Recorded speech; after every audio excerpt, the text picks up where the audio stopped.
I'm still getting used to the bus. You're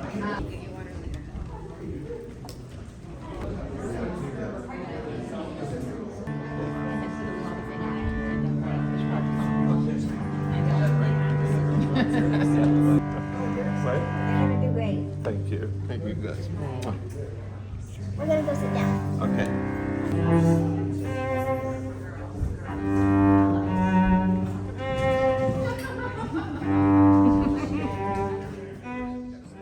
As much as I need to. We're going to have a reading. We're going to have time to sign books. There'll be time for reception, and someone will signal that to you as well.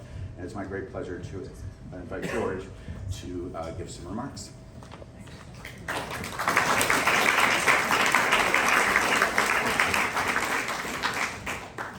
Can you hear me okay?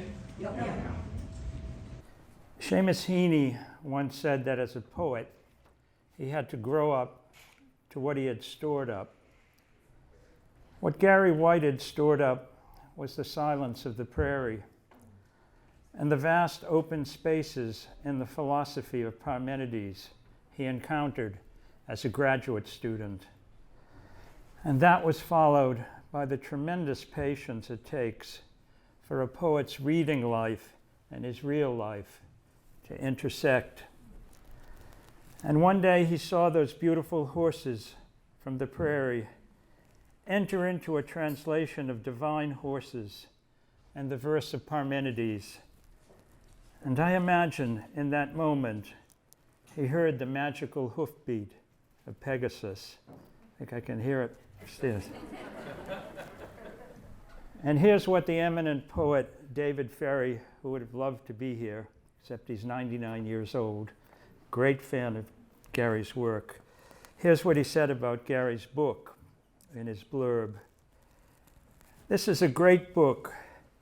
The exactitude and the clarity of the writing is in the knowledge that we gain from Gary Whitehead's growing up on a ranch on the prairie. Whether he's describing a cow or a fence post, the writing is always true to itself, true to what he's looking at, and utterly reliable.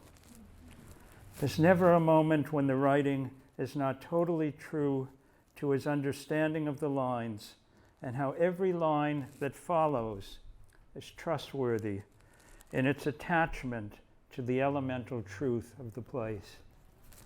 That's the end of the blurb. And I'd like to expand upon that perfect distillation, if I may. The title, Being There, I don't know if you could hold that up, Gary. Being There concisely and exactingly focuses the essence of this brilliant collection. Being, as in the superbly lyrical translation of the great pre-Socratic philosopher-poet Parmenides. There, as in the austere beauty of the prairies of Montana, and the comma being there, and the comma that looks both ways, both conjoining and differentiating, the perfect inscription for Gary Whitehead's acutely receptive and marvelously supple poetry. In this poet's gifted Virgilian hands, farm labor is both Seamus Heaney-like in its rich linguistic texture and profoundly Greek in its mystical understanding of necessity, ananke. Whitehead's sensitivities as a trained philosopher and a psychotherapist are everywhere in evidence, but it is poetry that addresses what for him is the essence of his callings and what the ancients termed the medicine of sorrow. In his poem, Deep Disturbance, what begins as a childhood recollection of castrating a calf ends with these sublimely moving lines, quoting Gary here. One of those body memories psychotherapists search for in trauma work when naming how the body hangs on to its history without words, stored in the tissue, its cells tied together in knots, and when this one awakens, unties itself, I hear the calf's helpless cry. He hears the pain of his fellow suffering creatures as he hears Parmenides and the stones of Elia, and hears the unspoken truth of life and the stoicism of his hard luck rancher father. When Gary Whited translates the ancient language, it could be speaking directly from his father's mouth in that wide open, meditative space everywhere in Montana. And here's a quote from the translation. The name of what alone is fully untroubled is to be. It troubles his listening enormously, and it's all there in his being there. Gary Whited.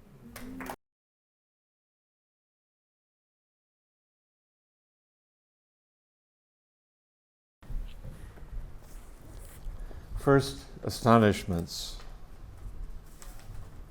I cannot name what carries itself in the curl of the pig's tails trembling as they arrive at the V-shaped feed trough when I come near, bucket full of ground oats heavy against one leg, bucket of kitchen slop splashes at the other. Oats first, slop on top. I listen close as their rubbery snouts plunge and snort into the feast. Up high, the soft, steady voice of wind sings above this slurping, presses its shoulder against the windmill's blades. The giant wheel turns in circles. Each time it goes round, its metal-to-metal squeak and grind carves the sky in half, pushes the wobbly wooden stick down into the well beneath the ground, then lifts up water. Each time it descends, the long stick bends so that I fear it will break in two, but it doesn't. I watch the clear water catch the light as it spills from the end of the iron pipe into the wooden tank where stands our one Holstein who gives us milk. In her slow cow way, she quietly lowers her dark nose and curved mouth into the glistening water, drinks the cool liqueur into her bony body, silent but for the dim, throaty sounds her gullet makes as she swallows. Her tail swishes side to side, pushes away flies that feed on her rugged hide. I stand still as a stone, look for where it all begins or ends. My gaze travels from her tail to the pig's tails, back and forth, gathers in the wind, the windmill, the water, and morning's shimmering light, until the now silent Holsteins drunk her fill, and the pigs have slicked their trough. How I remember you, standing by a fence post, puzzled, dazzled by its grains worn smooth from the hairy hides of cows pressing against the post as they pass, red, white-faced Herefords, quiet when they walk, but for the dry hoof-clack in summer, the high-pitched squeak of frozen snow under hoof in winter. Here you stand beside the corner post, more exposed than most, harvesting your delight in the surprise of smoothness, coming from whatever rough edge has afflicted someone, maybe you. Your cheek or your palm, warmed by the sun-warmed smooth place, your gaze fixed there as though your life depends on it.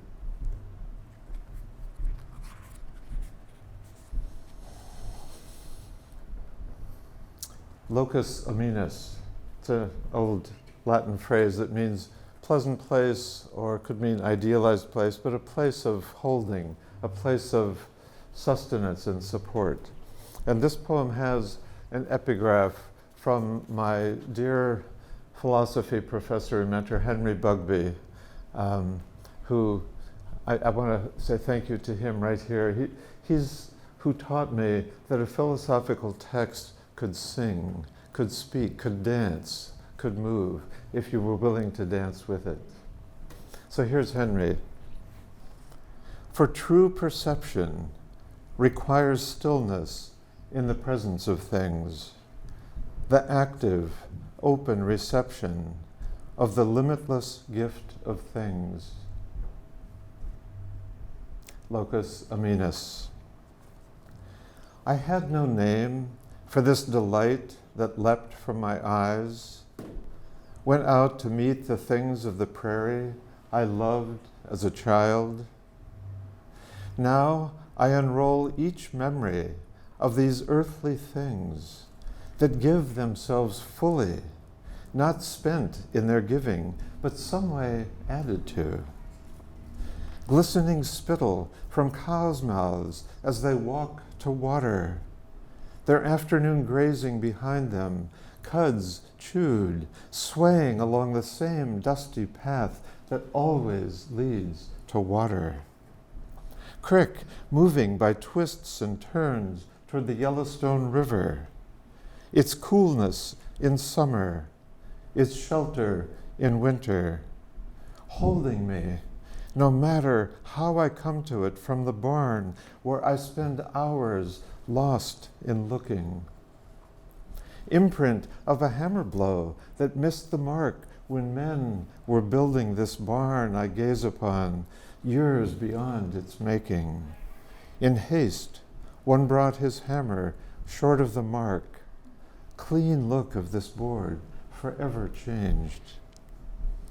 Above it, near the rafters, spider-spun webbing, each strand carrying years of dust since one day when not just any spider, but that very one, moved by what moves spiders, came upon this joint of wood, made web to capture prey, to live upon, to spin again and again, the weapon fine and enough.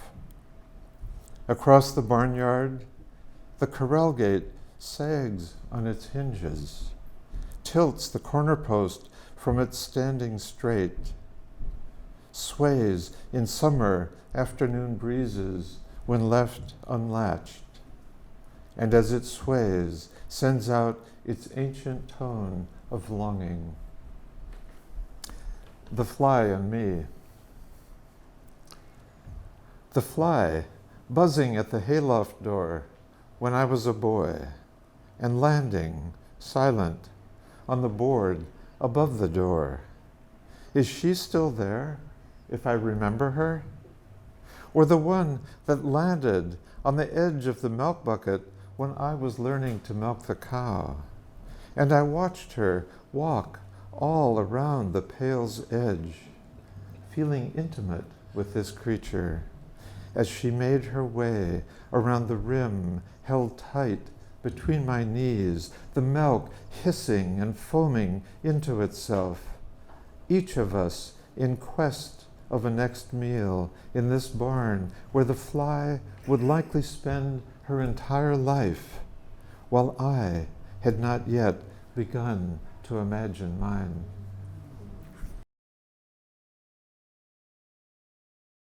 So I'd like to bring Parmenides into the space now. And please forgive my nervousness. I feel somehow like this book is my life, and I'm here just letting it be out here. So I'm a little bit vulnerable. So thank you for accommodating that.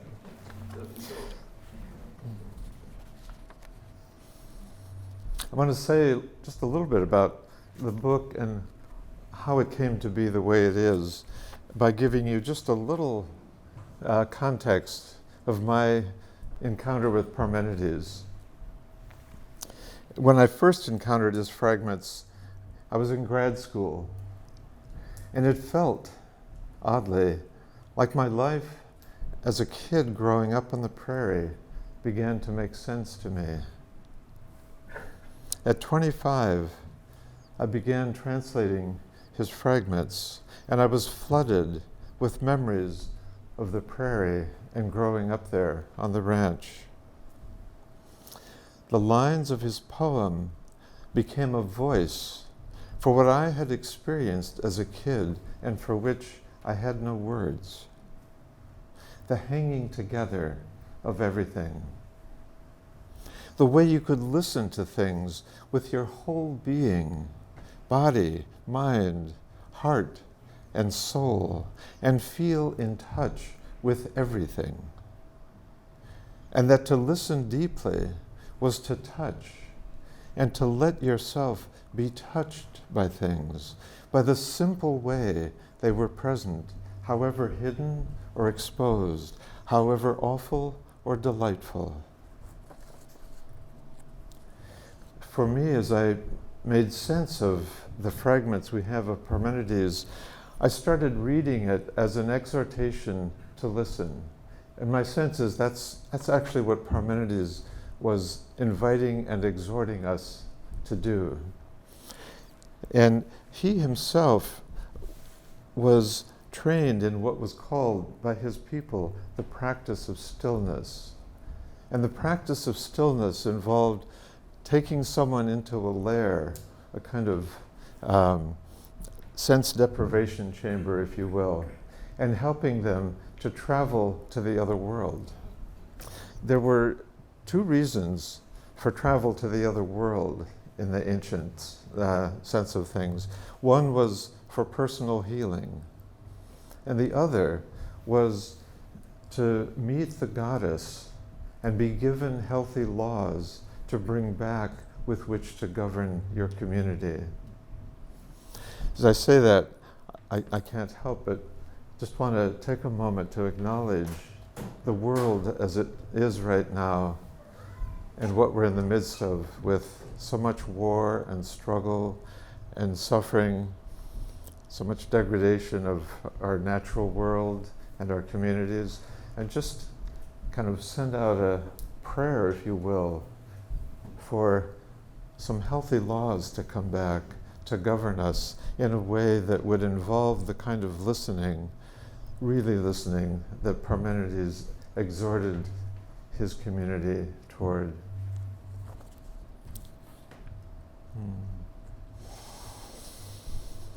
So let's stand now for what I want to say of Parmenides, and maybe at the end we'll have time for some questions and answers and some dialogue that will bring more of Parmenides here.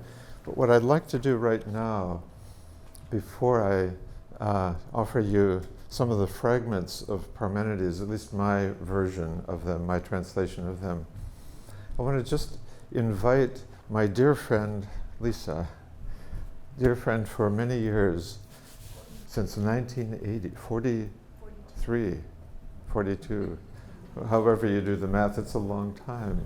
And to, as to say, Lisa, who is not only dear friend, she's godmother of my children and has been playing a cello, not this one, but many other cellos for a long time. And she and I have done events before where I have read poems and she's played. So she kindly offered to join us today to play a piece of Bach that I'm sure you will all recognize. It's the prelude of the first Bach suite. And I want to just invite us all to listen and let our listening open with this and make a portal for Parmenides to come through. Thank you. And Bach. And Lisa. I love Gary's poetry because listening is what I do. That's my passion. And I just want to say that even though this music is right here in front of me, I've never heard it before, and when I start to play, I'm going to be listening to it with you. And it's a that level of presence is what is so magical. It's like he wrote these notes so long ago, and we're going to all hear them for the first time. I don't know how this goes. Let's see. Listen.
So I'm appreciating your offering your listening here.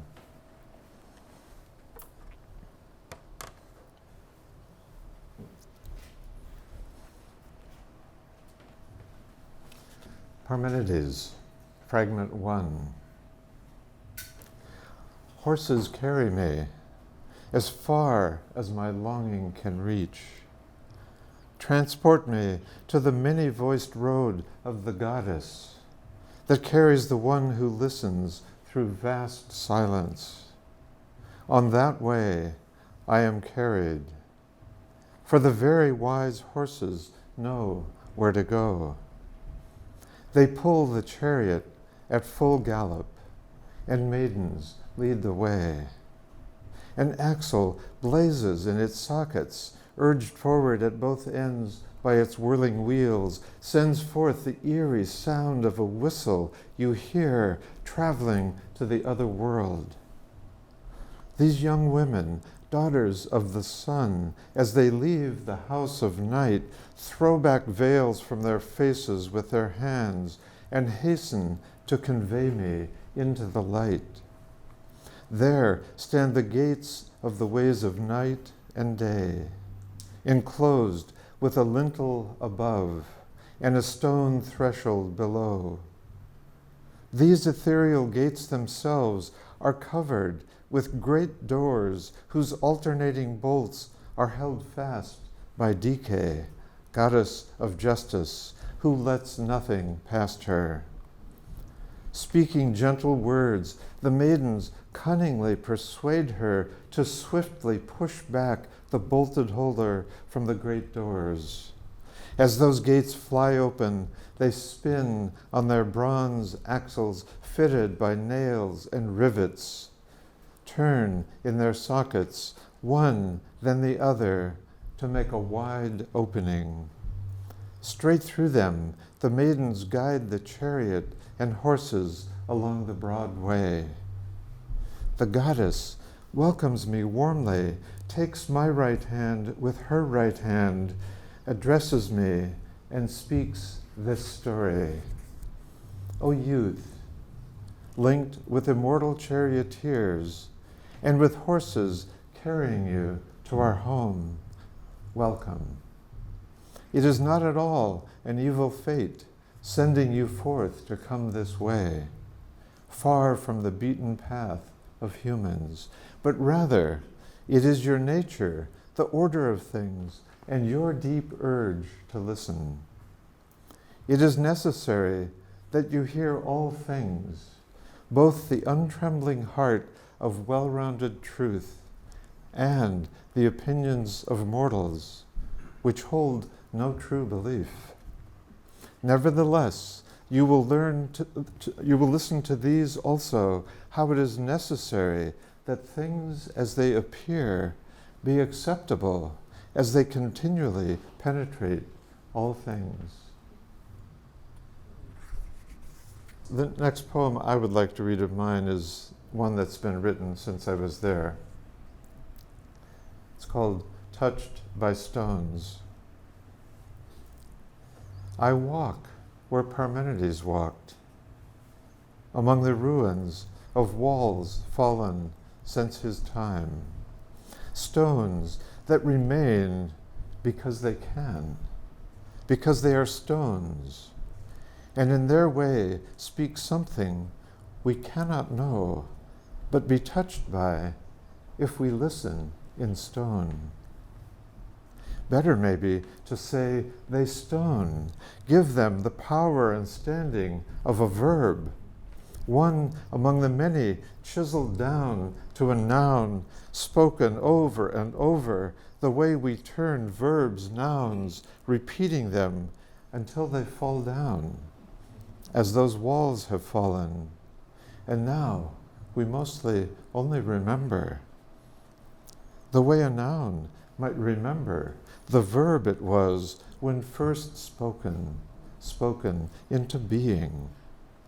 I feel the stones awaken, begin, how odd, to listen, or I imagine it so.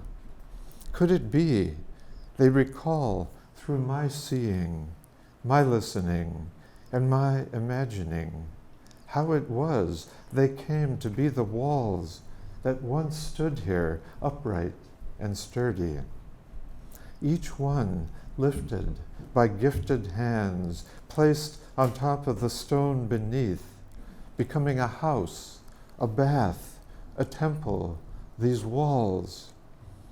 I see him clear as day, Parmenides walking among the tilted stones, offering his right hand in welcome, and I don't quite know if I imagine it, remember it, or if he walks here too, right now, beside this water that flows from the spring above that gave this place its name, Haila. Learning to speak fence post.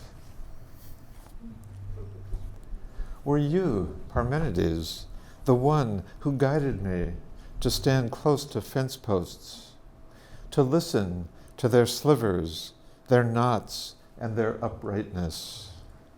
Were you there saying, the goddess is at hand? That she speaks fence post, slivers, her verbs, knots, her nouns, the rough touch of their weathered sides, her line breaks and rhymes, and that there are almost no prepositions.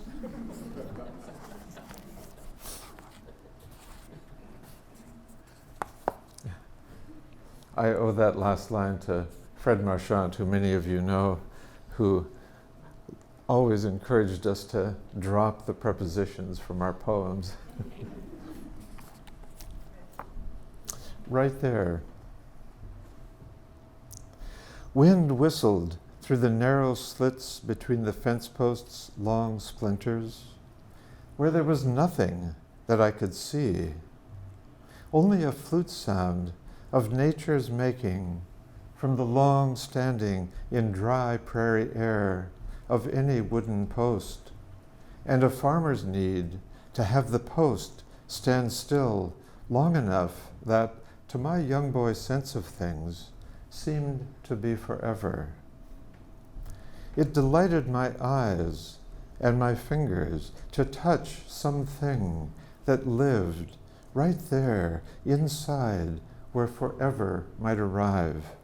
And there I'd go on many days to touch, to listen, to see that very nothing and hear that single forever. And on days when I needed to, that were many, I'd hold my cheek right there where nothing and forever mingled in that way that wind knew to make audible and to signal. It seemed, maybe only to me, to signal that if I longed for what was far away, my longing could soothe me, starting at my cheek where it touched a body that knew to stand still and to wait and to sing, and singing to weave nothing and forever into dancing somewhere that was nowhere but in that longing.